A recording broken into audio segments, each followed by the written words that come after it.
Saludos, muy buenas tardes, bienvenidos a la tertulia de Málaga TV, lunes, por lo tanto ya lo saben, 6 y pocos minutos de la tarde en directo inauguramos nuestra programación semanal con este debate, con esta tertulia de actualidad. Hoy le toca el turno a los jóvenes porque ya saben que nos interesa mucho su opinión. Vamos a hablar de muchos temas de actualidad, hay muchísimo por delante que debatir porque ya saben que la actualidad no deja de sucederse y no dejan de salir nuevos temas, pero esta tarde en concreto vamos a hablar de algunos de ellos y no les voy a hacer perder más tiempo. Saludo en primer lugar a Javier Torres, responsable de formación de Nuevas Generaciones. Javier, muy buenas tardes, bienvenido a Málaga TV. Buenas tardes, gracias por invitarme de nuevo. Alicia Espejo, Jóvenes de Izquierda Unida, bienvenida, buenas tardes. Muchas gracias por la invitación.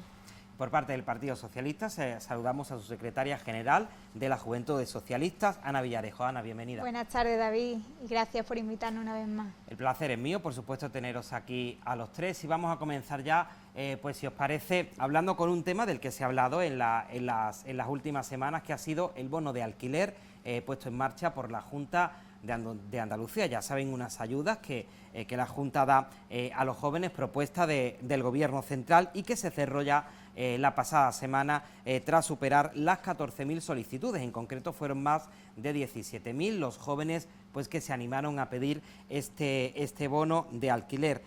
Pues bueno, ayudas para que los jóvenes, sobre todo conscientes pues de la dificultad de emanciparse, pues tengan unas ayudas. 17.266 solicitudes fueron el total a nivel regional, más de 5.100 solicitudes en las que se presentaron en Málaga. Como sois jóvenes, pues por eso precisamente os planteo además aquí este tema y vamos a comenzar por aquella esquina. Ana, adelante, cuéntanos.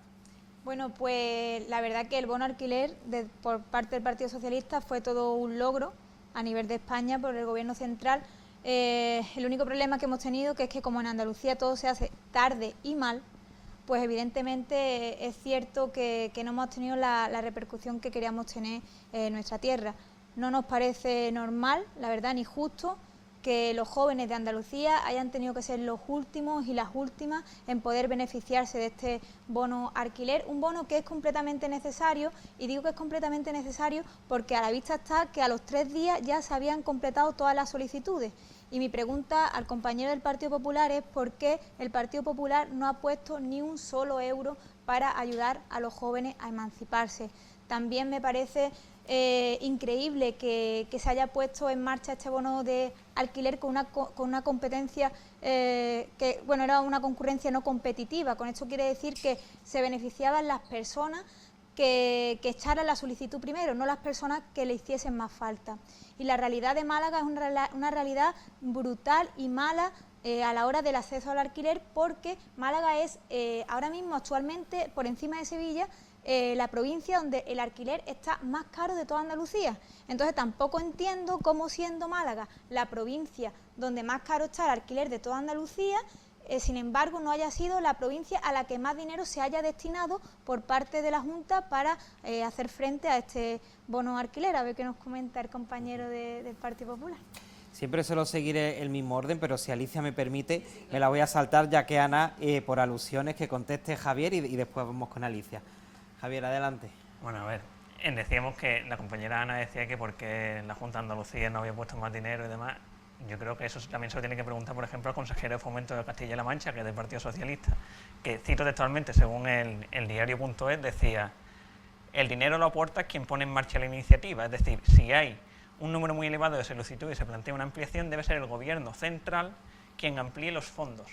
Y eso no lo dice el Partido Popular, ni lo dice Juanma Moreno, ni lo dice el Partido Popular de Málaga ni Andalucía, sino lo ha dicho un consejero y un miembro del Partido Socialista de Castilla-La Mancha. Es decir, que incluso dentro de sus propias autonomías, de sus propias comunidades autónomas y de los gobiernos socialistas en esas regiones, también se pone en duda, es decir, si es el propio Gobierno central quien ha puesto en marcha la iniciativa y quien tiene que dotar de más fondos, o tienen que ser las comunidades autónomas quien asuman, que no se entienda mal, pero esa carga, que no es una carga porque al final intentan ayudarnos a los jóvenes, y eso también hay que reconocerlo, que los jóvenes tenemos un problema de acceso a la vivienda, y toda ayuda que venga, tanto del Estado central como desde el Ayuntamiento o desde la comunidad autónoma, siempre es beneficiosa, pero incluso en las propias comunidades autónomas y miembros de los ejecutivos socialistas ponen en duda esa cuestión de quién tiene que financiar en su totalidad esa ayuda. Y después decía, es una lástima que la Junta de Andalucía haya sido la última en poner en marcha esta ayuda. Otra vez en Castilla-La Mancha se puso en marcha el 7 de noviembre. Y es una comunidad autónoma gobernada por el Partido Socialista. Y en Asturias se puso en marcha, vale, pero, y en Valencia se puso en marcha, y en Madrid, en Andalucía, es la última en ponerse en marcha, y es una realidad, es una auténtica realidad, José. Te voy a dejar de hablar ahí. Javi. Pero que tanto critica al Partido Popular y a las comunidades gobernadas por el Partido Popular, no entiendo por qué no se critica a los gobiernos socialistas que también han tardado por X motivos. No voy a entrar a evaluar por qué se tarda más o se tarda menos, sino por qué solo se critica a los gobiernos del Partido Popular, porque yo creo que se ponga en marcha el 7 de noviembre, se ponga en marcha el 14, no creo que haya gran diferencia, y más cuando ella misma lo ha dicho, yo creo que eran 87 horas, se han cubierto todas las plazas, es decir, había 14, se preveían que fuesen 14.000 solicitudes y en 87 horas se tuvo que cerrar la convocatoria porque habían superado las 17.000. Sí.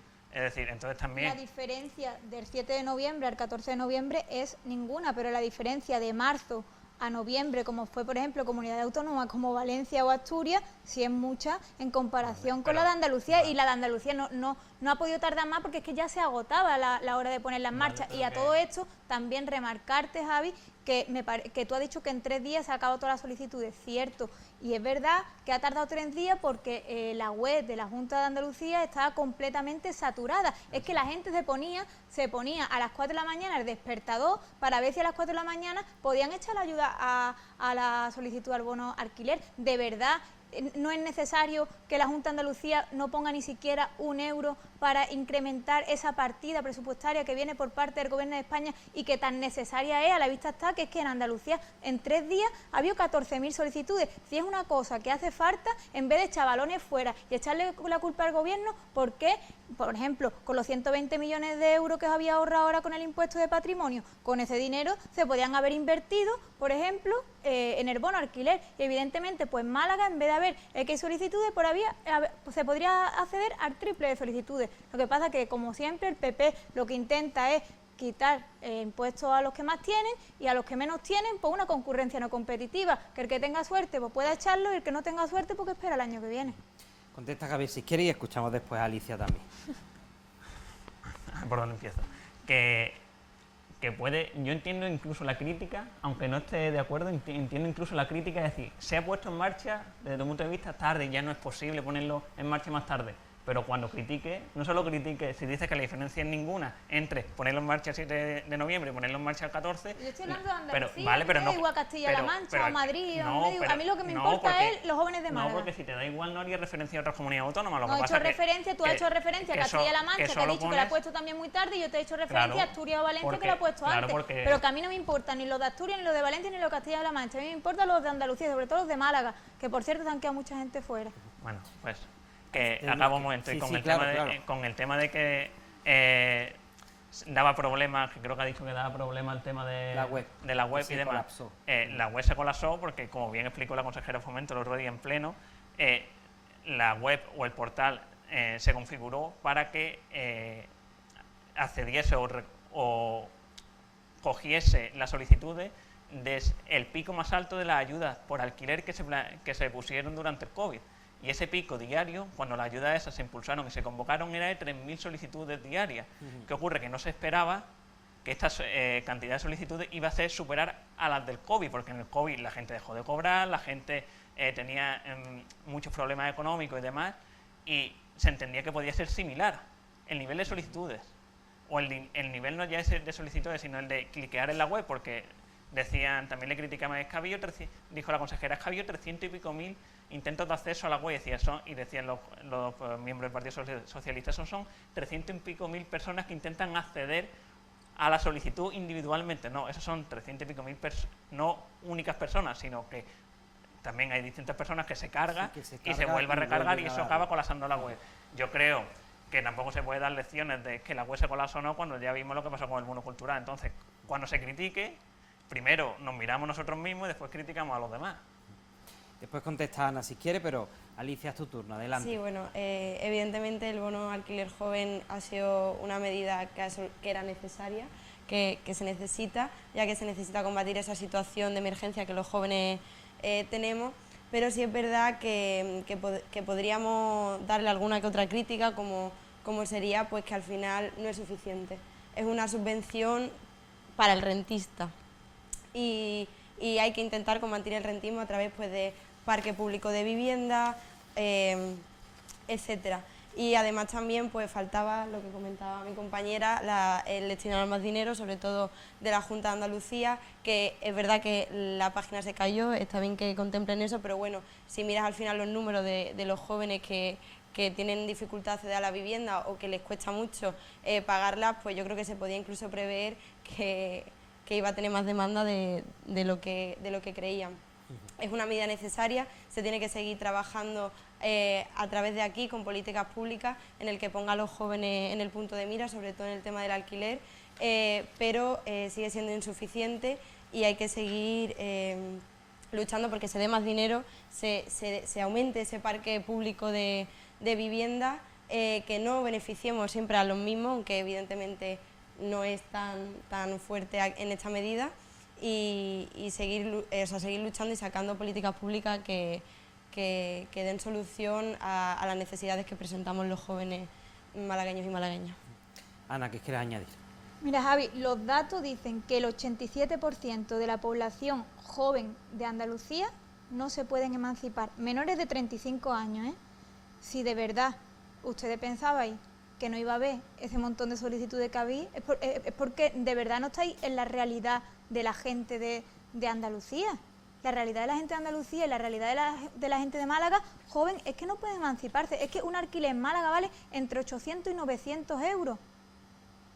¿Qué joven puede pagarse eso? Nadie, es que es imposible. Como no compartas piso, es imposible. Y entre dos personas, te diría que también casi imposible. Es que una pareja le cuesta, una pareja que cobre 1.500 euros y 1.500 euros, 1.200 y 1.300, le cuesta trabajo pagar un alquiler de 800 euros y comer.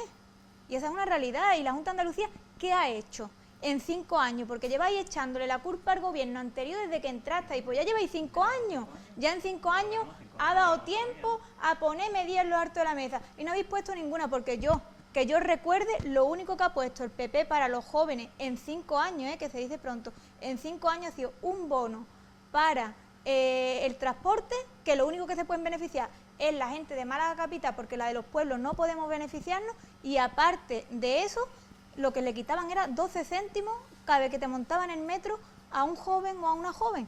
¿Eso es lo único que ha hecho el PP en 5 años o ha hecho algo más? Pero que el Partido Popular no lleva gobernando Andalucía 5 años, lleva un poco menos. Yo sé que también... Sí, 4 años y 9 meses, o una cosa así. Sí, entramos en 2019, todavía no hemos llegado ni a los 4 años. En 2023, cuando se juró, se empezó, el gobierno tomó posesión en 2019, las elecciones fueron en diciembre de 2018, se tomó posesión a principios de 2019 y todavía no hemos llegado a 2023. Entonces, que no son ni 5 ni 4 todavía. Es decir, yo entiendo que también se quiera achacar los errores del Partido Socialista en años anteriores, también decir, bueno, es culpa también del Partido Popular. No, decía, no se ha hecho nada. Se han puesto en estos 3 años y medio, más o menos, en estos 3 años y medio se han puesto 56.000, se han beneficiado de ayudas impulsadas por la Junta de Andalucía, 50.000, no me mires así, 56.000 personas, 56.000 personas para ayudas de alquiler. Lo dijo el otro día la consejera de Fomento en el Pleno, y los miembros del Partido Socialista, de Izquierda Unida o de Podemos no dijeron lo contrario, y lo dijo en Pleno.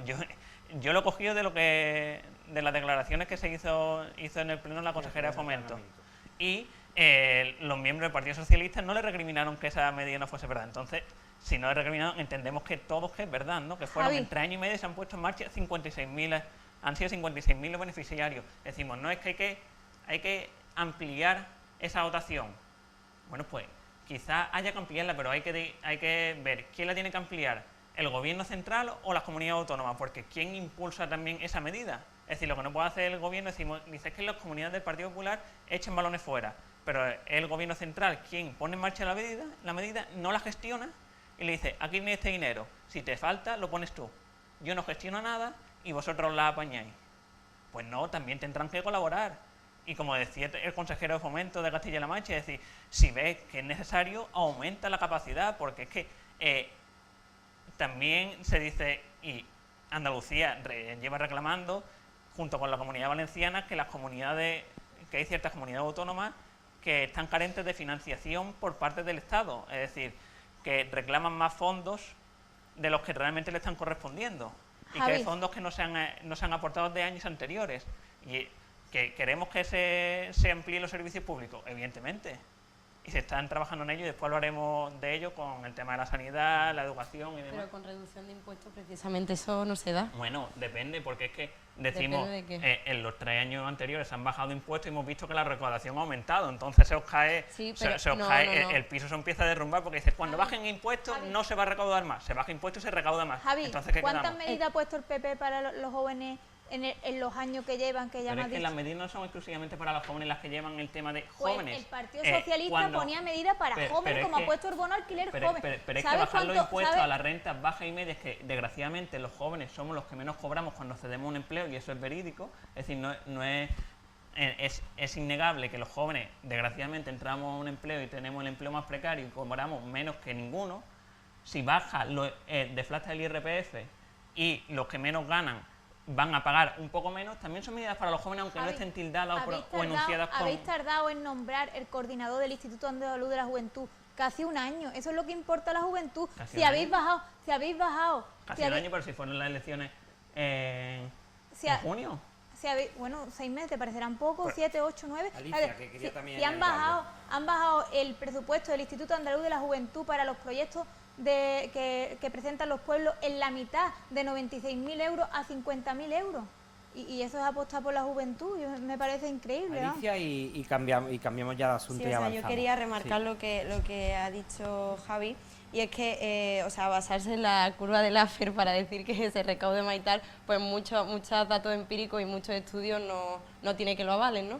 Pero la cosa es que se demostrará, y lo hablaremos cuando hablemos de la sanidad, cuando se toque un poquito también de la educación y tal, que bueno, es la recaudación, pero cuando los fondos encima se destinan a sectores más En privados y eso estamos públicos, muy de acuerdo, pero se bueno. puede. O sea, pero no se ve, porque siempre vendéis, ¿no?, la positividad de bajar los impuestos, y lo bueno que es cuando realmente, cuando lo comparas en números, en partidas económicas y en cómo se está llevando las cosas, pues se ve que muy así no hay, que unos trabajan para uno y otros para otro, y precisamente para la clase que más lo necesita, la clase trabajadora, precisamente para ellos pues no van. Entonces quería remarcar eso, que no quiere, o sea, basarse en la curva de Laffer de que mientras menos impuestos se recauda más, pues que no tiene evidencia empírica, y pocos análisis, por no decir casi ninguno, lo avalan, y casi que no veo necesario utilizarlo porque no funciona.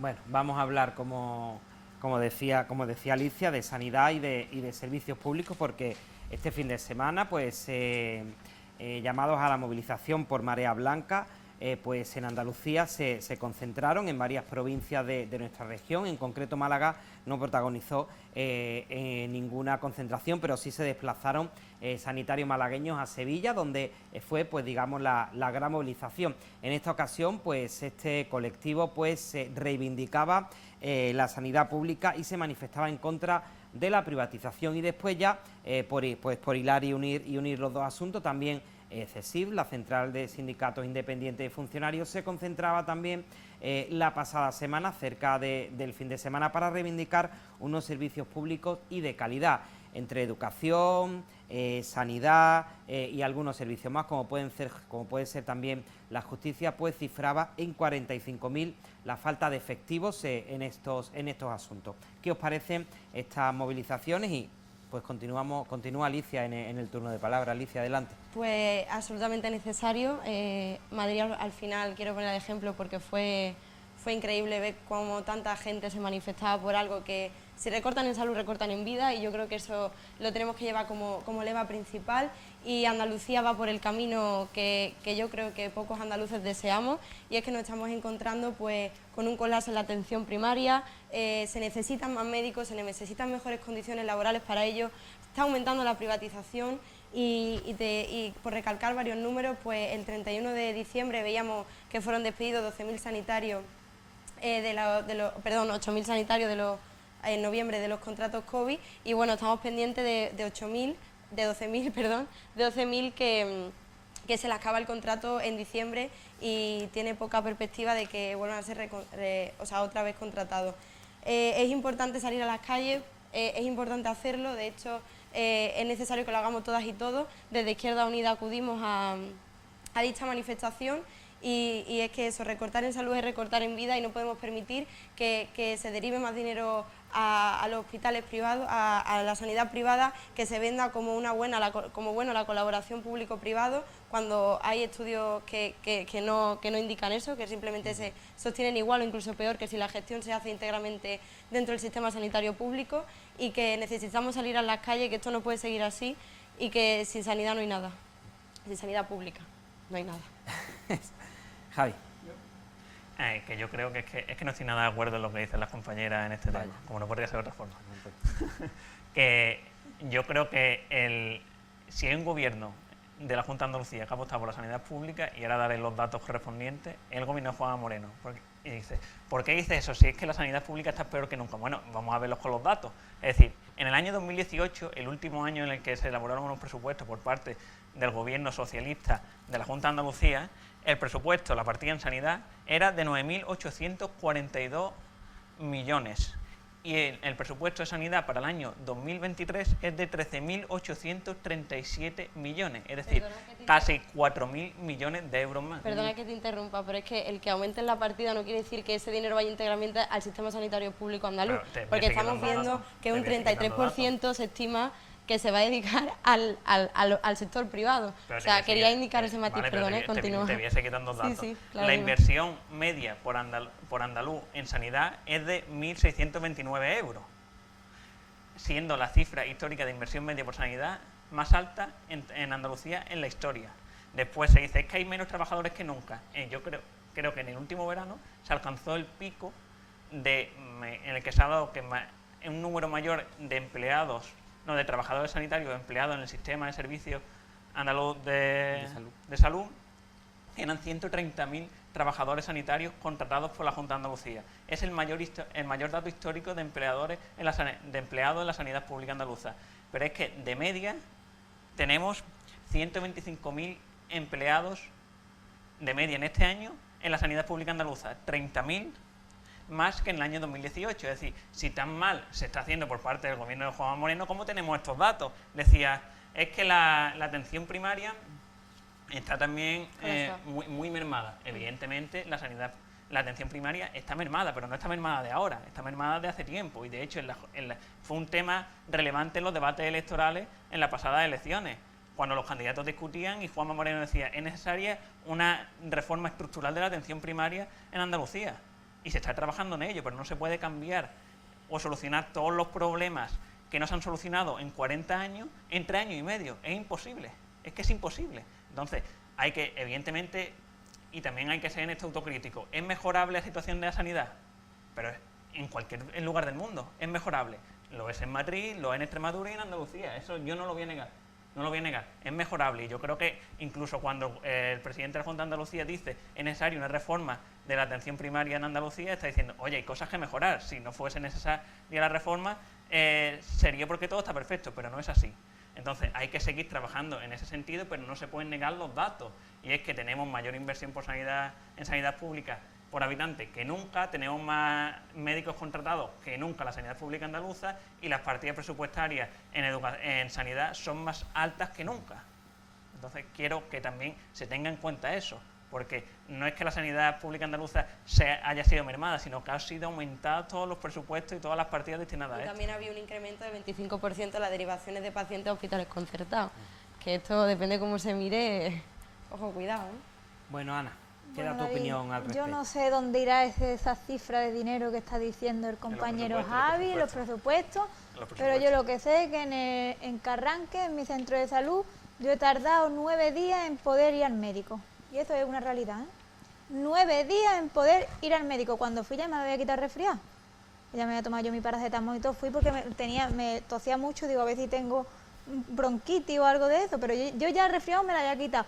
Pero yo soy una persona joven y no pasa nada, pero una persona mayor que coja una bronquitis, una neumonía o cualquier resfriado un poquito más allá de un simple resfriado, esa persona se puede morir perfectamente esperando a que un médico le atienda. Y esos servicios primarios, eso es sanidad pública que pagamos con nuestros impuestos, sanidad pública que salimos a la calle a reivindicarla, que no queremos más sanidad privada, que queremos una sanidad pública, y ya los sindicatos, como hemos comentado antes, ha dicho David, el otro tema que vamos a tratar, ya le han sacado la tarjeta amarilla a Juanma Moreno y le han dicho que hasta aquí. Y además han salido a la calle bajo el lema de los servicios públicos lo primero. Y los servicios públicos destinados a la sanidad, destinados a la educación, destinados a la justicia, porque todo va mal desde hace 4 años, como dice el compañero que llevan, 4 años para acá. ¿Dónde está ese dinero de los presupuestos? No lo sabemos. Lo que sabemos es que la gente en la calle está pasando momentos malos a la hora de ir al médico, porque no tienen un hospital el que la atienda en menos de 24 horas, es completamente imposible. Están pasando momentos malos porque llegan a una urgencia y tienen que pegar allí a lo mejor un día entero para que la atienda un médico. ¿Y eso por qué? Porque hay falta de personal. Hay falta de personal, llega una persona con un pie partido, con un dolor que no puede con él, y se tiene que pegar allí en urgencia 7 horas. Y eso es normal, es que no es normal, es que llegó una niña pequeña y al final la madre tuvo que llevarla a la Quirón porque no la veían, y no porque no quisieran verla, porque es que no tienen personal. Pero es que los médicos no daban a más, Ana, es que no daban a más. Si la media de trabajadores sanitarios en Andalucía hoy tiene en su global 30.000 sanitarios más en Andalucía que hace 4 años, no puedes decir que hay menos trabajadores sanitarios. ¿Pero dónde están esos sanitarios? Vamos a ver, que se han ¿En los hospitales públicos o en los privados? No, en los hospitales públicos. Y si te ves las cuentas de los presupuestos para el año 2023, ves que cada vez desde que ha entrado el Partido Popular, la aportación a la sanidad concertada, como se denomina, es cada vez menor. Cada vez menor, igual que en la educación, que han hablaremos de recortado educación 157 líneas educativas en Málaga. 157 líneas educativas, ni más ni menos. Un muchacho que quiera llevar a su niño que viva en Carranque tiene que llevar al colegio al palo, porque no hay ninguno en Carranque. De sanidad, además, que Alicia también quería apuntar algo y después ya empezamos. Quería comentar que está muy bien sacar números, sacar datos, pero hay que bajarse un poco también a la realidad, ¿no? Y tenemos a todos los médicos saliendo a las calles y pidiendo que están viviendo... tienen a ratios de pacientes absolutamente insostenibles, están pidiendo, están quejándose de ese colapso de la atención primaria que se está viendo aumentada. O sea, está muy bien sacar datos, pero hay que bajarse a la realidad. Y la realidad es que ya no es un asunto político de partido, es un asunto del personal sanitario. Se está viendo cómo se está privatizando cada vez más la sanidad pública andaluza. Y como persona que tiene familiares que trabaja en el SAS, se puede decir que ellos mismos me lo indican y me lo dicen, y precisamente no están muy politizados. Es una realidad, se puede abordar con los números que cada uno quiera, pero es una realidad que los médicos piden eso, hay que escucharlo, porque sin sanidad no hay nada, sin sanidad no hay futuro, y es necesario bien sacar números, pero hay que escucharlo, y es una realidad que se está teniendo esa privatización y esa falta de personal y esa falta de apoyar y creer en una sanidad pública, universal y de calidad. ¿Qué quería añadir, Javi? Sí, que evidentemente hay que escuchar a los trabajadores de la sanidad pública andaluza, eso nadie lo niega, pero aparte de que escucharlo, también hay que tener un criterio propio, es decir, si hay más sanitarios que hace 4 años, estaremos en mejor situación que hace 4 años. Si, por ejemplo, los días de espera para operaciones quirúrgicas han disminuido, también estaremos en una situación mejor que hace 4 años. Si han disminuido la demora o la espera para consultas externas, también estaremos en una situación mejor que hace 4 años. En la atención primaria ha aumentado. Mira, vamos a ver. La lista de esperas quirúrgicas han disminuido 90 días. Sí, te estoy hablando de la primaria. Y después la demora de consultas externas, cuando tú, por ejemplo, vas a una consulta externa y por el tema de traumatología, lo que sea, ha disminuido también. Se han contratado, se han abierto 30 centros de salud. Es decir, 30 centros de salud, cuando hablamos de atención primaria. Centro de salud de atención primaria también, ¿no? Si entendemos que la propia atención primaria. Si entendemos que la atención primaria se está desarticulando de alguna forma, ¿cómo se habla en 30 centros o centros de salud en Andalucía con este nuevo gobierno? ¿Por qué se contratan en estos centros de salud a 500 médicos de familia y casi 3.000 enfermeras para estos centros de salud? ¿Por qué la inversión en infraestructura, por ejemplo, para construir ya no solo hospitales, sino también centros de salud, desde el año 2010 al año 2018, cuando gobernaba el Partido Socialista, era de algo más de 400 millones, y entonces a los 3 años y medio, con el gobierno de Juan Moreno, se ha invertido en infraestructura para dotar de mayor capacidad sanitaria al sistema andaluz de salud. Se ha invertido 1.500 millones solo en infraestructura. Hay 20.000 trabajadores de contratos COVID que están a la intemperie. Y además quiero recargar, y no nos da tiempo a meternos ahí, en los fondos COVID que se entregó desde el Gobierno central, la Comunidad Autónoma de Andalucía, junto por ejemplo Madrid, fue una de las que alrededor de un 20% no lo utilizó y lo derivó a otras situaciones. Cosa que yo creo que más emergencia sanitaria Alicia, yo creo que, había, vamos. O sea, yo creo que es erróneo decir, por ejemplo, es que se han echado a 12.000 trabajadores No de la se han sanidad. contratado cuando se necesita. No, es que hay más trabajadores que en el año 2018. Es que el pico de contrataciones de empleados por la sanidad pública andaluza no se dio durante el COVID, se ha dado este verano. Son Javi, necesarios. Se ha dado este en año. esos 30 hospitales que has dicho está el tercer hospital de Málaga también incluido, Es que ¿no? el tercer hospital ya se ha puesto en marcha. Es que tú crees que el tercer hospital se construye en una semana. Claro, No lo habéis pero construido lleva- en 40 años, lo vamos a construir ahora en un mes. Claro, no Ana. en un mes, no, en 3 meses que lleváis de En 3 vosotros meses. de gobierno. Mira que os manifestabais en la puerta, oh, el hospital, el tercer hospital, Y yo ya no se sé las está- veces, y ahora pero- lleváis 5 años que el pero- tercer hospital todavía no ha puesto un ladrillo. Pero es que para poner el ladrillo de hospital primero tiene que haber un proyecto, se tiene que aprobar, no nos vamos a saltar todo esto, proyecto queremos que que no nos estaba salten. ya con el anterior Ah, estaba ya, gobierno, eso no, que no... Bueno, que no se hablabais termine. hablabais antes también de educación, al margen de estas concentraciones por la sanidad, pues también se concentraban por la educación, en este caso CSIC, los funcionarios, y entre otros motivos pues alertaban en su opinión de la destrucción de unidades públicas, también en la misma línea que en la sanidad, y pedían de nuevo la bajada de ratios en las aulas. Yo he perdido el hilo, creo que le tocaba a Javi, ¿no? Ahora pues venga, Javi, adelante. El tema de las concentraciones en educación. Sí que el ratio en la aula, ahora mismo el gobierno central estipula que si no recuerdo mal, la ratio por aula recomendada es de 25 alumnos. Sí, así es. Pues la educación andaluza, en infantil, no es que tengamos 25 alumnos por ratio, de ratio, es que es menor, es de 19. Y en la educación primaria es de 20,28 alumnos por profesor. Es decir, evidentemente puede ser incluso mejorable, porque después quizás en educación secundaria sea posible mejorar la ratio, sea posible seguir cubriendo ciertas carencias que tiene el sistema educativo, y se está trabajando en ello, ampliando las partidas presupuestarias, intentando cubrir también necesidades como puede ser el tema del comedor, el aula matinal, para facilitar la conciliación laboral y familiar. Todo eso se está trabajando en ello, pero es decir, en tema de ratio se están consiguiendo situar a Andalucía bastante por debajo de lo recomendado por el gobierno central. Y después, ¿eso cómo se consigue? Pues contratando a más profesionales de la educación, alcanzando ahora mismo 106.000 docentes contratados en la educación pública andaluza. Entonces, creo que la línea de trabajo es positiva, se están mejorando cosas, se tienen que seguir mejorando cosas, pero hay que seguir trabajando en esta dinámica. La cara de Alicia es un poema, estás 100% de acuerdo Sí, contigo. buenísimo. Javi, ¿cómo te queda? No lo dudaba. No lo dudaba, ¿no? Alicia, adelante. No, o sea, la importancia de la bajada de ratio desde Izquierda Unida y los jóvenes estamos bastante apoyando a todas las plataformas que están surgiendo, acudiendo a dichas concentraciones y manifestaciones, e incluso la difusión en redes sociales. O sea, cuando nos vamos al caso de secundaria y también nos metemos en tema bachillerato, pues se está viendo que el ratio es muy elevado. Llegamos a tener clases de bachillerato con 38 alumnos en institutos públicos, y tenemos clases de secundaria absolutamente llenas, que hace que el profesor no pueda atender al alumnado de la manera que se debería. Además, también necesitamos ya no aumentar el personal de educación, sino también hay que hablar de la necesidad de un aumento de pedagogos, porque cada vez están viniendo más alumnos y alumnas con necesidades especiales, y se encuentran con que en los centros andaluces no pueden recibir la atención ni por el profesora que está dando clase, porque tiene un ratio absolutamente inviable, ni tampoco se está encontrando con pedagogos y pedagogas que puedan ofrecerle a ese niño la educación pública que requiere y que necesita. Y que evidentemente hay que seguir luchando por la bajada de ratio y escuchar a los profesores y profesoras que están al pie del cañón en las manifestaciones. Ana.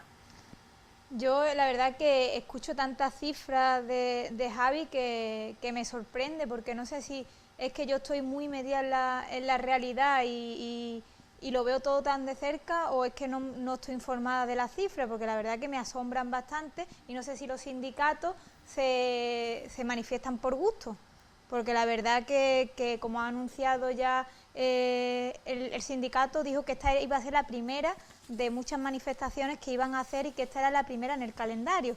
Como he dicho antes, han sacado la primera tarjeta amarilla, pero que pretenden de sacar muchas más hasta llegar a la roja. Yo entiendo que se quiera matizar de alguna forma pues el desajuste que está habiendo con la educación, porque a mí no me parece normal, como he dicho antes, que en Málaga capital, solamente en Málaga capital, se haya cerrado 157 líneas educativas. Oye, 157 líneas educativas son muchas líneas educativas para una única ciudad. Yo creo que se está haciendo una mala gestión por parte del Partido Popular, ya que, como él dice que se están incorporando docentes, el sindicato dice que ahora mismo hace falta 12.000 docentes más para que haya una ratio adecuada. Evidentemente, a lo mejor en infantil sí que llevan la ratio bien, pero como ha dicho la compañera, en bachillerato no. Entonces tú tienes que hacer la media real, no la media que a ti te venga bien, porque esto no es la política es mejorar la vida de la gente, pero de todo el mundo, no decir la cifra que a ti te venga bien en el momento que a ti te venga bien. Yo creo que se debe de gestionar mucho mejor este dinero que viene también mucho por parte del Gobierno de España a la educación pública, porque no podemos permitir que la concertada esté creciendo y la pública esté disminuyendo, porque hay familias que es que no se lo pueden permitir, que es que este lujo hay familias que se lo pueden permitir, pero hay que familias que no se lo pueden permitir, y nosotros y nosotras estamos aquí para que las personas que no se lo puedan permitir tengan una igualdad de oportunidades, que no hay más. ¿Queréis añadir algo más o avanzamos? Sí, que Javi. Evidentemente, yo no sé quién vivirá más en la realidad o no, pero cuando yo estudiaba en primaria, la ratio no era de 20 alumnos de 22, era de mucho más. Es decir, el problema de la ratio y de la dificultad que tienen los profesores para impartir clases en unas condiciones que se entienden óptimas, no es un problema actual, es un problema que se lleva dando mucho tiempo. Y decimos, es que las ratios en infantil y en primaria son estupendas, pero es que en secundaria y en bachiller no son tan buenas, evidentemente no son tan buenas. Se tiene que seguir trabajando en ello, pero no se puede, como he dicho antes, con el tema de la sanidad, solucionar todos los problemas que no se han solucionado en 40 años, en tan solo 3 años y medio. ¿Y por qué los sindicatos reclaman ahora que se contraten 12.000 docentes más y no reclamaban hace 4 años, o hace 6 o hace 10? Porque es que hoy tenemos la plantilla más amplia de la historia de la educación pública andaluza, con 106.000 docentes. ¿Hace falta más docentes? Pues por supuesto que hará falta más docentes, pero es que hay que valorar los logros que se están consiguiendo. Podemos comparar el dinero que viene ahora por parte del Gobierno de España para educación y el que venía con Mariano Rajoy. Si quiere hacemos las comparaciones y después... Compáramelo. ¿Te la comparo? Compara. Pues un tercio. Compara. Un tercio seguro. Destinado directamente del Gobierno central. Menos con Mariano Rajoy. Bueno, vamos a hacer un pequeñito alto en el camino y a la vuelta, mientras bebemos un poquito de agua, a la vuelta volvemos con más asuntos.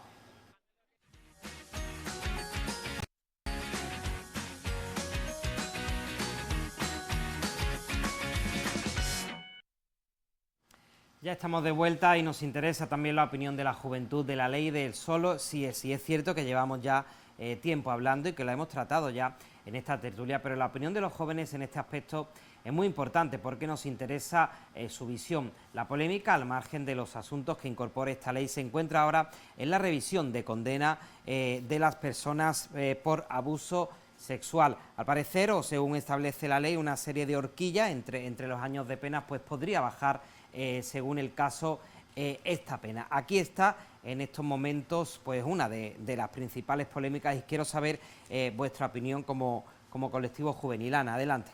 Bueno, yo, en principio, decir que esta ley es una ley que se ha aprobado democráticamente en el Congreso de los Diputados, que evidentemente cuando se aprueba una ley previamente tienen que pasar por las comisiones con sus respectivas enmiendas y también pues su proyecto antes de poder desarrollarse, y hacer hincapié en esto porque no me ha parecido bien las críticas que ha habido por parte de la derecha y de la ultraderecha a la ministra, porque antes de políticos somos personas y creo que deberíamos de tenerlo en cuenta, porque la política empieza a perder credibilidad cuando hay personas que se insultan y cuando no ponen soluciones a los problemas, y eso es lo que los jóvenes debemos de no hacer, de no repetir estos patrones que al final lo que hace es perder credibilidad, una institución que es tan importante para cambiar la vida de la gente y que ahí es donde realmente se puede cambiar pues todo en el día a día. Esta ley pues para mí es una buena ley porque como mujer pues como mujer y como joven y como persona que está en el día a día y que tiene que estar viviendo los piropos que no queremos recibir por parte de tantos hombres, pues creo que con esto también se termina de una vez por todas las violaciones sexuales, que no estaban del todo amparadas bajo ninguna ley y que creo que es completamente necesaria después de lo que pasó con la manada y que por fin pues se ha hecho realidad y es un avance más para la sociedad. Yo creo que pasamos de no el no al sí, al sí el sí, y que es un completo avance este paso del no al sí, porque nosotras decidimos cuándo y cómo queremos llevar nuestras vidas, nuestras relaciones sexuales, y no porque principalmente esta ley lo que pretende es el abuso, ¿no? Porque con la manada lo que sucedió fue que claro, como evidentemente yo he escuchado muchos podcasts y tal sobre el tema, la manada lo describían como algo en el que la persona, claro, se siente víctima y no es capaz de moverse, porque claro, hay que verse en la situación de la víctima, porque lo mismo yo o cualquier persona puede reaccionar con golpe o intentando defenderse, o lo mismo cree que su capacidad de supervivencia está en estarse quieta y que pase lo más rápido posible y ya está. Entonces creo que es una buena ley para evitar estos problemas que se estaban dando y se dieron con el tema de la manada. Alicia. Bueno, pues antes de meterme en lo que es la ley, que es lo que se esperaría, ¿no?, que se hablase, y no eso quería nombrar la denuncia por parte de los jóvenes de Izquierda Unida, de Izquierda Unida, hacia todos los comentarios que tiene que recibir y está recibiendo día tras día Irene Montero. Solo deja ver esos comentarios machistas, esos comentarios que van a lo personal, que no hablan ya de la ley. O sea, ya es que a veces no se habla ni de la ley solo así de sí, sino simplemente se ataca personalmente, y yo creo que como personas pues tenemos que tener empatía y la suficiente capacidad de no atacar de esa manera que roza el bullying básicamente a una ministra, a una mujer y a una persona. Ya entrando en lo que sería la ley, pues se está llevando el debate evidentemente a la reducción de las condenas, pero yo creo que se está dejando atrás, y bueno, después entraré dentro de lo que, porque falta al final esa decisión o ese nombramiento del Tribunal Supremo hacia todo esto, pero no nos enfocamos en lo positivo que trae esta ley. O sea, porque esta ley responde a lo que pasa en las víctimas en cualquier ámbito.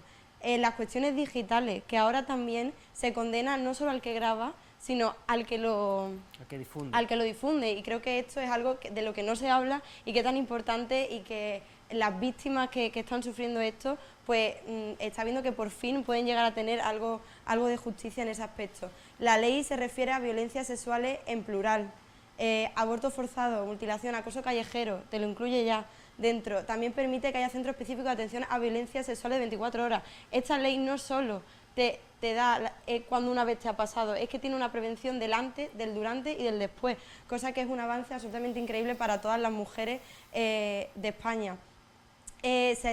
También modifica la jurisdicción militar, que era algo que no se tocaba y súper necesaria. La modificación de la ley de extranjería contempla cualquier tipo de agresión. O sea, poner en el centro el consentimiento, y creo que es algo que no se está tratando, todo lo positivo, todo lo que avanzamos como sociedad con esta ley, y que aunque ahora entremos en la disminución de las condenas, pues hace falta recalcarlo, y evidentemente esto no da permiso a absolutamente nadie para atacar de la forma a la que se está atacando a la ministra Irene Montero, y que salgamos de que es la mujer de y que tal, es totalmente válida ella por sí misma, y esto no da justificación a esos ataques.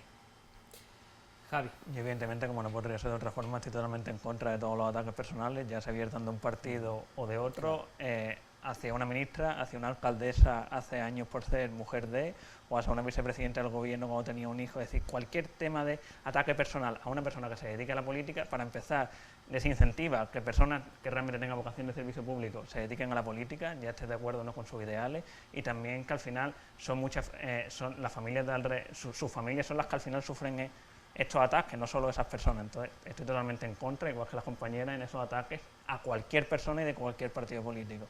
Ahora bien, entrando en la materia de la ley, no estoy de acuerdo con lo que han dicho mis compañeras, porque dicen, es que esta ley gira en torno al tema del consentimiento. No sé si el consentimiento, las agresiones sexuales o las relaciones sexuales cometidas sin consentimiento o con consentimiento, pero ese consentimiento estuviera viciado por motivo de engaño o cualquier otra causa que viciare ese consentimiento, estaban tipificadas en la ley. Y es que lo obligaba un convenio, el convenio de Estambul, que fue ratificado por España en 2014 y que cumplíamos escrupulosamente con todos los requisitos, al igual que el resto de países europeos, con el tema de agresión sexual y abuso sexual. ¿Qué ocurre? Que con esta ley, para mí, el eje principal de esta ley es que se han unificado los dos delitos, el de abuso sexual y el de agresión sexual.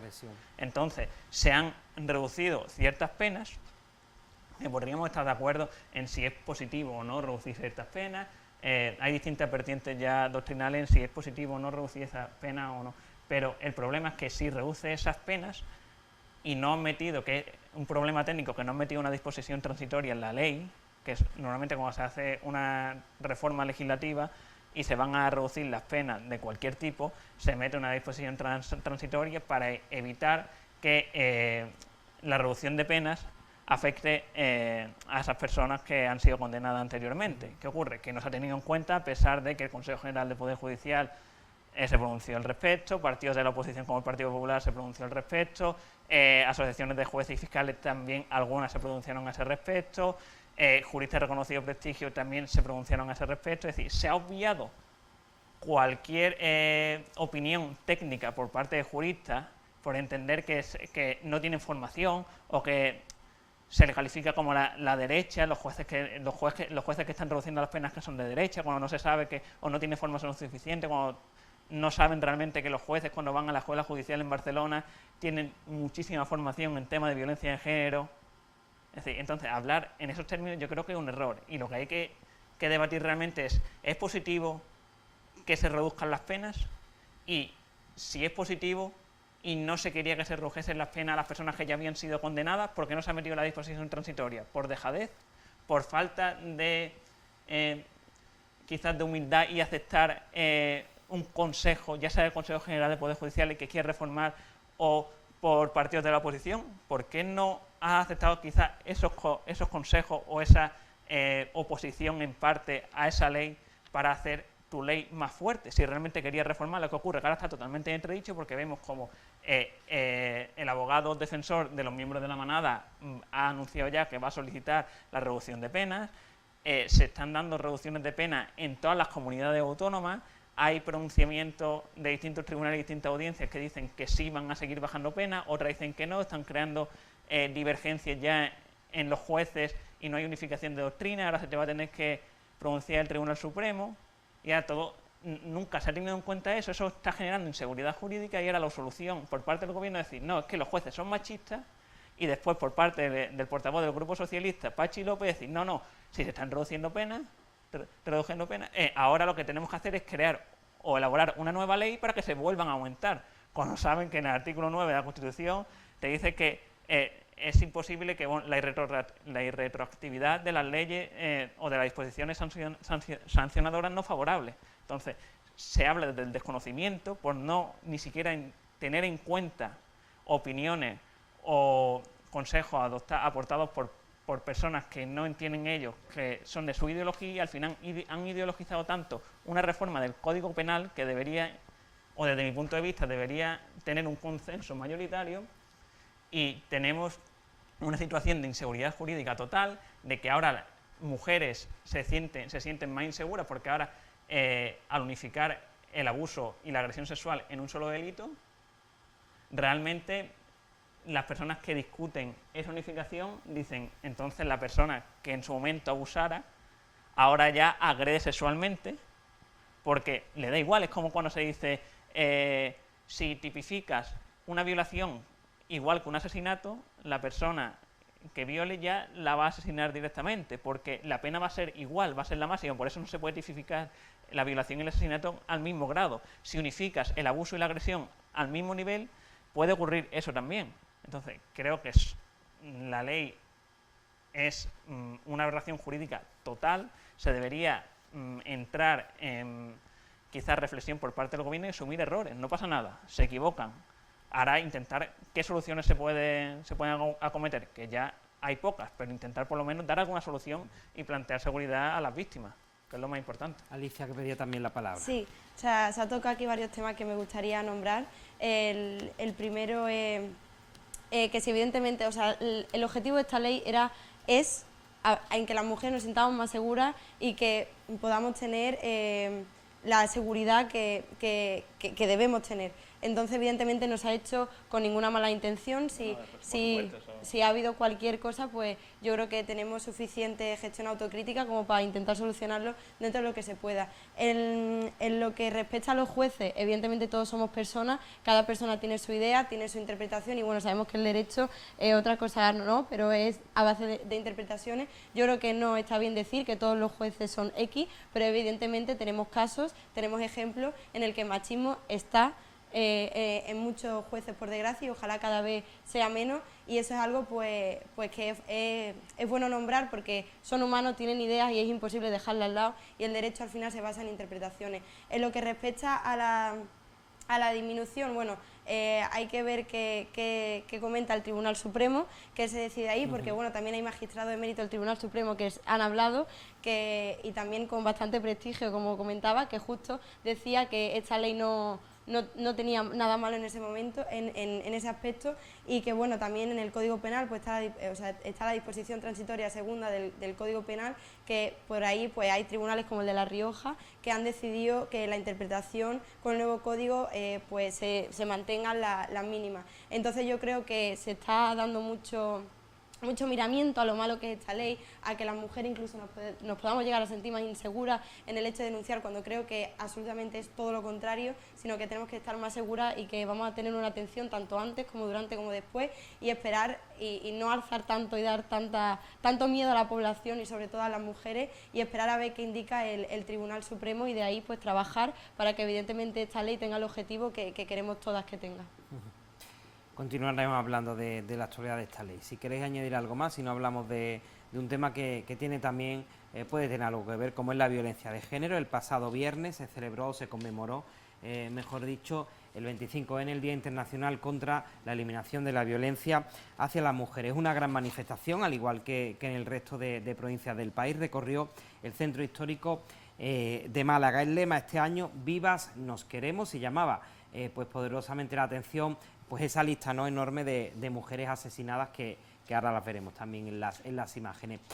Sobre todo, bueno, hablar de la violencia de género, pero bueno, ya que sois jóvenes, pues centrarla un poco más, ¿no?, en el tema juvenil. Yo voy a leer algunos titulares, por ejemplo, ¿no? Decía que el 74% de los jóvenes cree que la violencia de género es un problema grave, y el 40% otorga al hombre un rol de protector dentro de la pareja, y más del 15% de los chicos y el 8% de las chicas niegan la violencia de género. También se ha hablado mucho estos días de la necesidad de la concienciación y de la educación. No sé si pensáis que a lo mejor pues actualmente pues se está educando realmente a los jóvenes en el rechazo a la violencia, porque también no tengo aquí el porcentaje exacto, pero sí se hablaba en muchas ocasiones del aumento de violencia de género en la gente más joven, ¿no? Pues eso yo creo que es algo que también tenemos que analizar. Comenzamos ahora por... Era el turno. ¿Ha empezado antes Ana? Pues venga, vale. Alicia. Pues evidentemente volvemos a tener un problema que por desgracia no tenemos solución todavía, y ojalá las políticas públicas que se hagan pues disminuyan esas 38 mujeres asesinadas que van a lo largo del año. Y a lo que respecta a nivel juventud, lo que somos nosotras, pues estamos viendo un problema, y es que falta educación afectivo-sexual, falta educación, se necesita educación en las aulas públicas, porque es inviable, y por desgracia seguramente todas y todos conozcamos y hayamos vivido por desgracia esa violencia callejera, esa violencia sexual, porque muchas veces hablamos de ello como si fuera algo, no, es que tienen nombre y apellidos. Tienen nombre y apellido, y es súper importante esa educación afectivo-sexual, que se deje de hablar de esos bulos de... Bueno, podríamos entrar en todo lo que se habla al respecto, que no quiero ni nombrar, la verdad, porque no merece la pena darle espacio a esos comentarios. Se necesita educación afectivo-sexual. Es inviable que las juventudes tengan como referencia mismamente la pornografía para iniciar sus relaciones sexuales, que eso nos da problemática sobre todo a nosotras, las mujeres, y tenemos que frenar, que se ponga también desde el ayuntamiento activo el plan Camino, y y por las que ya no están. O sea, es que tenemos que seguir luchando en esta línea. La violencia de género es algo que existe, son números, no son ya opiniones, son datos reales y que vivas nos queremos. Javi. Evidentemente el 25 de noviembre yo considero que es un día muy importante porque, como has dicho tú y también Alicia, es muy importante la concienciación, ya no solo la educación, sino también la concienciación, porque hay gente que niega esta violencia, que niega que hay mujeres que son asesinadas también a manos de los hombres, y eso es innegable. Se pueden discutir de ciertos partidos de ideología si la ley protege o no protege, pero es innegable el hecho en sí, y es que creo que en la provincia han sido asesinadas ya 10 mujeres en lo que vamos de año, y en España 38, si no recuerdo mal. Entonces, es un hecho innegable, eso en primer lugar. Entonces, creo que es muy importante el 25 de noviembre como Día Internacional para concienciar y que todo, aunque debe estar presente todos los días, también decir, oye, es un día importante para las personas que no lo tienen en cuenta en su día a día, que sepan que está, dar visibilidad a las víctimas, que no solo son las mujeres, sino también son las personas que se quedan huérfanas, las familias que se quedan rotas. Es una desgracia tremenda que todos los años haya un número tan importante de mujeres asesinadas y y niños huérfanos en estas circunstancias. Y yo creo que sí que me gustaría destacar que en este aspecto considero fundamental la unidad, es decir, para luchar contra la violencia de género, que es un problema estructural o social de nuestro país y de muchos otros, al igual que yo lo comparo muchas veces, aunque hay gente que me puede criticar compararlo con esto, como cuando se luchó contra el terrorismo, ¿no? Gente que en aquella época era joven como nosotros, al final se unía, fuese de la ideología que fuese, del partido que fuese, se unían para luchar contra un fin común. Y me parece triste que, por ejemplo, cuando se vaya a una manifestación del 25N o del 8M y acudan personas de distintas fuerzas políticas, se critique o se abuchee a personas que no consideran que son bienvenidas en esas manifestaciones. Si al final queremos luchar todos para intentar dar solución a este problema, tenemos que luchar todos juntos. Y no se puede, creo que vi en Twitter el otro día, cuando el 25 de noviembre, el viernes pasado creo que era el 25, sí, el viernes, sí. El alcalde estaba en el centro de Málaga y se encontraba, iba a la manifestación, se le gritaba, se le abucheaba, y es que calificar al alcalde, a Paco Latorre, en esos términos creo que es un profundo error, y se debería, desde las asociaciones feministas como desde todas las fuerzas políticas, condenar esos actos para que, juntos siempre se consiguen más cosas, y no cuando vayan a una manifestación o vaya yo, porque si voy yo, ¿por qué me tienen a lo mejor que abuchear?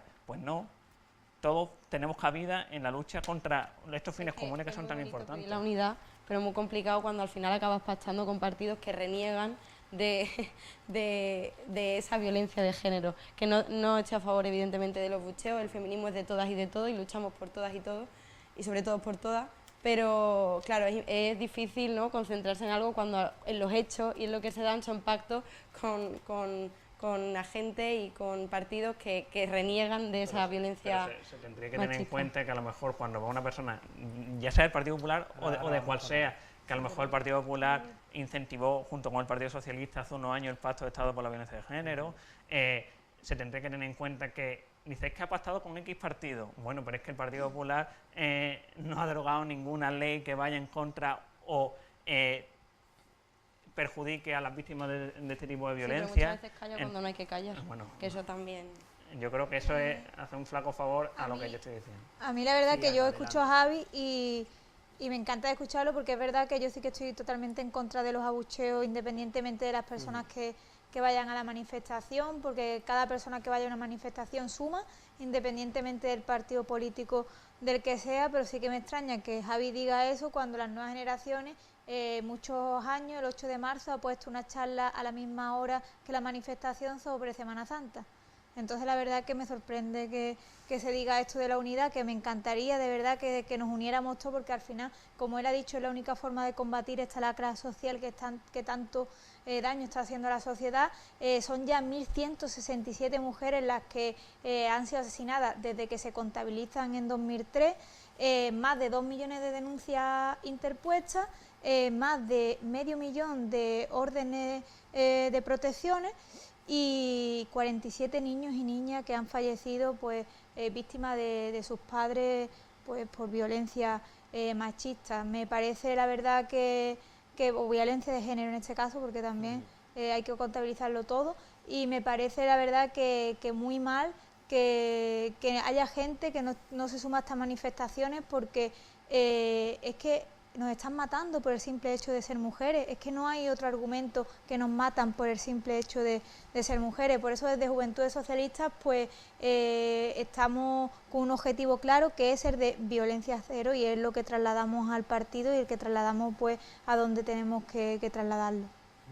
¿Algo más que añadir por parte de Alicia, de Javi? ¿O hablamos pues la misma línea que desde Jóvenes Izquierda Unida también estamos en primera línea de lucha, saliendo de las concentraciones y manifestaciones, y que evidentemente pues invitamos a que este movimiento feminista pues se integre y que sea de todos y todas, y así podremos avanzar como sociedad. Y un dato más, David, que me sorprendió mucho cuando leí, fue que de todas las víctimas, el 47% ni siquiera, no solo no habían denunciado, sino que tampoco sabían de que había servicios públicos que podían no utilizar los servicios públicos.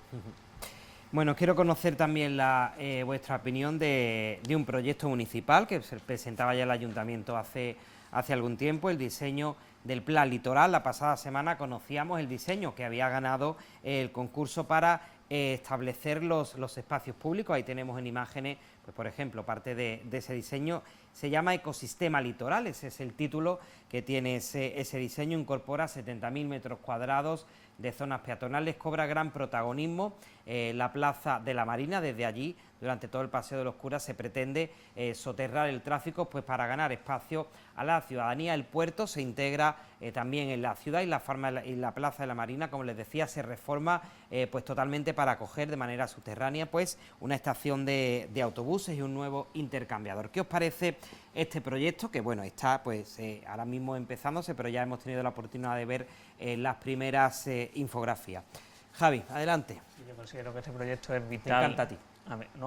Sí, me gusta, que considero que es vital para la transformación de Málaga, porque es verdad que todos los que nos movamos quizás en coche o andando o en bicicleta por esa zona es complicada la circulación. Se tiene que buscar una solución para facilitar y mejorar la movilidad. También incentivar el uso del transporte público, que por eso está en el intercambiador modal bajo la Plaza de la Marina, y bajo la Plaza de la Estación, también allí por la zona del Vialia, y que se gane para el uso peatonal y de los malagueños alrededor de 70.000 metros cuadrados, que en su mayoría a día de hoy están siendo utilizados por vehículos privados. Pues yo lo considero un proyecto muy interesante que está siendo impulsado desde el Ayuntamiento, que necesita financiación, evidentemente, porque es una obra bastante grande, que va a intentar soterrar algo más de 2 kilómetros de carretera desde el Muelle Heredia. Está un poco avanzado ya el paso marítimo Ruiz Picasso, y también la obra de las estaciones de autobuses y demás. Entonces es una obra que necesita mucha financiación, y que lo que sí me gustaría es que hubiese cierta lealtad institucional, que se pusiese, igual que con el tema de la Expo, están todas las administraciones unidas. Incluso también ahora veía en la tele, si no es así, si me equivoco me lo decís, veía en la tele que Dani Pérez, también el líder de la oposición, creo que había ido, no sé si a Madrid o estaban ahora en París por el tema de la defensa de la Expo. Están en París, hoy y mañana están en París. Y que al final hay cierta unidad en querer que Málaga sea la sede de la Expo 2027, y creo que este también es un proyecto principal para construir una Málaga, que es una zona que también está un poco así, que no está integrada del todo en la ciudad, porque todo el centro histórico ya casi en su totalidad es peatonal, el muelle también es peatonal, hay zonas verdes en el parque, y no está unido. Para pasar de una zona a otra tienes que sortear el tráfico, y entonces considero que es un proyecto muy importante, que ayudaría e iría en consonancia con lo propuesto con la Expo Universal de 2027, y que si hay lealtad institucional desde el Ayuntamiento, la Comunidad Autónoma y el Gobierno Central, creo que es un proyecto que se puede sacar adelante y que redundaría en el beneficio de todos los malagueños. Ana, adelante. Bueno, David, yo soy de Cuadra Becerro, pero llevo ya muchos años viviendo en la ciudad de Málaga, y aunque yo tengo el corazón partido, como siempre digo, yo soy una completa enamorada y tengo pasión por la ciudad de Málaga. Yo allá donde voy siempre vendo Málaga por encima de todas las cosas, porque además que me lo creo, que potencialmente, económicamente, culturalmente, como Málaga no hay nada. Además que es la más bonita de toda España. Y es verdad ahí que... estamos de acuerdo todos, ¿no? Yo creo que sí. Y es verdad que creo que para que una ciudad siga creciendo, la infraestructura y la comunicación tiene que ser algo fundamental, ¿no? Y me parece, todo lo que sea para Málaga a mí me va a parecer bien, pero lo que no creo que sea bueno para Málaga es engañar a los malagueños y a las malagueñas con un proyecto que quieren ahora sacar para la campaña electoral, pero que es completamente irrealizable porque este proyecto tiene un presupuesto de 700 millones de euros. Yo no sé si Juanma Moreno lo que va a recaudar de los impuestos del patrimonio se lo va a dar todo a Paco de la Torre y vamos a hacer aquí el plan litoral. Pero la verdad que esto es insostenible para un ayuntamiento de una ciudad, es completamente inviable, ¿no? A mí me encantaría que ese plan se llevara a cabo, aunque creo que también hay que tener bastante en cuenta el tema del medio ambiente y de que a corto plazo ya, desgraciadamente no podemos decir ni a medio ni a largo plazo, sino a corto plazo, el planeta se está desgastando, pero sí que creo que al final es una forma de engañar a los malagueños y a las malagueñas, puesto que además de que el presupuesto es de 700 millones de euros, los propios arquitectos de este proyecto dicen que pueden tardar años luz en realizarse, porque date cuenta que es una obra, una infraestructura enorme, que para Expo no va a estar, Javi. En 2027 no estará, ¿no? Mínimo, para 2027 no va a estar, ¿eh? Bueno, si quiere hablar Alicia. Sí, Alicia, que sí. es su turno, sí. Bueno, pues en línea en lo que decía Ana, pues evidentemente es un proyecto, yo creo que se necesita el consenso de la población malagueña, de todos los malagueños y malagueñas, y que ellos y ellas tengan la información real, no solo propaganda, ¿no? Como pues los costes que supone, de los que ya parte, los ya 2 millones de euros gastados en estudios de este proyecto y propaganda. Se necesita un consenso y ver si para los malagueños y las malagueñas este proyecto es primordial, porque como decía Ana, la partida económica es muy elevada y muy difícil de sostener desde un ayuntamiento, en este caso de Málaga. Entonces se necesita el consenso y ver si está la prioridad de los malagueños, porque evidentemente si invertimos tanto en algo, tienes que quitar de otra. Además también dentro del plan, bueno, no han contado mucho con las críticas de los colectivos medioambientales que ponen en duda esa sostenibilidad, de los propios promotores del proyecto, de expertos de proyectos de grandes dimensiones que dice que se puede duplicar incluso la cifra y que supone un endeudamiento muy a largo plazo bastante insostenible para la ciudad. Hay muchas medidas alternativas, desde aumentar el carril bici seguro y conectado, la mejora y gratuidad del transporte público, que eso es bastante sostenible, y podría decir etcétera, pero bueno, tampoco quiero ocupar tanto. Entonces se necesita un consenso y además hasta ahora pues tenemos también la negativa de la Junta, ¿no?, por incluir este plan en el plan de infraestructura del transporte y movilidad de Andalucía 2030, cosa que nos deja fuera de esos fondos europeos que si se hiciese se necesitasen tanto. Entonces yo creo que es un proyecto absolutamente inviable a nivel cuantía económica y que no hay que engañar a los malagueños y a las malagueñas, y hay que decir la realidad de los costes que puede haber, lo que ya se ha invertido, y que los malagueños y las malagueñas los que ponen el punto de mira qué necesidades tienen y si este plan es uno de los primeros.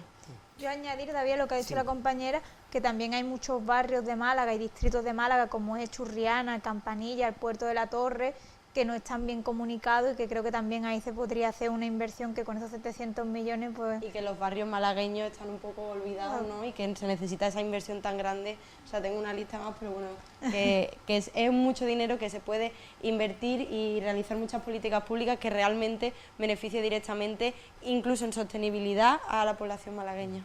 Javi, ¿qué quieres añadir? Que sí, que evidentemente el coste va a ser grande y yo no soy experto, yo no sé si va a estar listo para 2027, digo que va en consonancia con lo propuesto con la Expo de 2027, pero no sé si va a estar listo, si se pusiese en marcha ahora, si estuviese listo, estaría listo en 2027 o más tarde, que probablemente sería más tarde. Solo digo que creo que es un proyecto que revitalizaría o transformaría la utilidad y el uso que se le da por parte de los malagueños a esa zona, y que si nos centramos en el uso y en el coste y en el periodo de tiempo que se tarda en realizar ese proyecto, ni se hubiese realizado el metro o se hubiese puesto el metro en la ciudad de Málaga, ni se llevaría a otros barrios el metro por la cantidad de años que se tarda en hacer esa obra, porque ahora se aprobó ya el proyecto para llevar, por ejemplo, el metro al Civil, y dice que puede estar para el año 2027, si no recuerdo mal. No, es que de aquí a 4 años, ¿cómo vamos a hacer de aquí una obra a 4 años con la cantidad de tiempo que queda? Hombre, es que las obras que transforman las ciudades son muy costosas y tienen un plazo de ejecución grande. Entonces, ¿Que es una obra positiva para Málaga? Ellos han dicho que les gustaría, si no fuese por un coste tan elevado. Pues si ahora está la oportunidad de los fondos Next Generation, que el Ayuntamiento de Málaga está solicitando al Gobierno Central partidas, intentando entre la Junta, el Gobierno Central y el Ayuntamiento unificar fuerzas para realizar este proyecto, yo pienso que es muy positivo. Pero es que muchas actividades igual de sostenibles y lo que hemos comentado, otras muchísimas políticas públicas que beneficiaría muchísimo a todos los malagueños y malagueñas con esa partida tan grande, y es que ni la Junta de Andalucía ahora mismo avala el proyecto. La Junta de Andalucía ya ha destinado un proyecto, una parte presupuestaria de 1 o 2 millones de euros para el proyecto de la estación soterrada debajo de la estación. Sí, pero para este proyecto ni empezamos. Quedan 3 minutitos, pero me gustaría también por actualidad, porque conocer vuestra opinión sobre las luces de Navidad, el alumbrado de Navidad que se inauguró el pasado sábado. Vais a tener un minutito cada uno, no va a haber mucho debate, pero me parece interesante también saber la opinión de los jóvenes en este asunto. Vamos a empezar por Ana ahora. ¿Qué te pareció esa, bueno, no el acto en sí, pero sí la iluminación de este año que estrenamos además en calle Larios 16 Ángeles? Adelante, Ana, un minutito tenéis cada uno. Bueno, pues a mí la iluminación, yo como he dicho antes, todo lo que sea bueno para Málaga, todo lo que traiga turismo y beneficie a Málaga, yo estoy encantada porque yo quiero que la ciudad crezca, pero sí es cierto que creo que sí que se podría tener en cuenta que estamos haciendo un esfuerzo en las casas, estamos haciendo un esfuerzo en las instituciones con el tema de la luz, y gastar 2,5 millones de euros en luces me parece una barbaridad, y todavía me parece más barbaridad que 2 millones, de esos 2,5 millones de euros, 2 millones vayan destinados solamente a la calle Larios, que hay 11 distritos más en Málaga y que no tengan absolutamente nada en comparación con calle Larios. Evidentemente es verdad que es un reclamo turístico y que hay que apoyarlo, pero creo que se puede a lo mejor reducir las horas o reducir los días para quitar un poco de coste. Alicia. Pues en línea lo mismo, todo lo que sea bueno para Málaga, pues evidentemente para adelante. El problema es que no vemos la necesidad de haber aumentado la partida económica de estas luces este año, que ya lleva aumentándose cada vez más, o sea, cada año más y está llegando a cifras absolutamente increíbles, pero para mal. Y también tenemos que tener en cuenta esa crisis energética, esa crisis económica. Está muy bien tener las luces, es un reclamo turístico, es un reclamo que a los malagueños y a las malagueñas nos gusta, pero no debemos de esquivar la realidad de que se podría invertir muchísimo menos dinero y tener también unas calles preciosas, quizás con menos luces, pero preciosas igualmente. Málaga ya es bonita de por sí, pero bueno, más bonita, y que no se tiene en cuenta esa crisis energética y económica, y que en planeta solo hay uno, y es eso. Pero no me decís si os gustan Los Ángeles o no, ¿eh? No mucho. Regular. Javi, adelante, ya terminamos contigo. Yo creo que un poco de demagogia decir es que la crisis energética que estamos viviendo no nos permite tendría que conllevar que tuviésemos menos horas de luz, un presupuesto menor de luces de Navidad. Es como decir, colocar a que está la gasolina, las familias no se lo pueden permitir como hay tantos coches oficiales. Es un poco de demagogia, ¿no? Entonces yo con lo que me quedo es que cómo estaba la calle Lario el sábado, que se respiraba un ambiente fantástico. Eso seguro. En Navidad, a mí el ambiente navideño me gusta mucho, ver mi ciudad así me encanta. Eso también creo que redunda ya en los comercios, en los restaurantes, y creo que todo lo que sea positivo para la ciudad no puede ser criticado. Y a mí, en lo personal, las luces de este año me gustan un poquito más que las del año pasado. Quizás las del año que viene, si las cambian, me gustan un poco menos, pero no sé. Bueno, pues muchas gracias. Ana, un placer. Igualmente, Alicia, también David. encantada de tenerte. Muchísimas gracias también a ti, Javi. A todos ustedes también, por supuesto, gracias por seguirnos. Sigan disfrutando de nuestra programación en directo, pero antes nuestra habitual recomendación: no se pierdan el estreno esta noche a las 10 de la noche en Canal Historia de Frentes Olvidados, esta serie documental que habla de aquellos aspectos olvidados o de la otra cara de las diferentes contiendas. Con esta recomendación nos despedimos. Muchas gracias por su compañía. Operaciones encubiertas, conspiraciones y engaños, sabotajes y alianzas imposibles. Soldados alemanes, soldados estadounidenses, políticos franceses, lucharon juntos. La Segunda Guerra Mundial desde sus hechos menos conocidos. Frentes Olvidados, estreno lunes 28, solo en Canal Historia.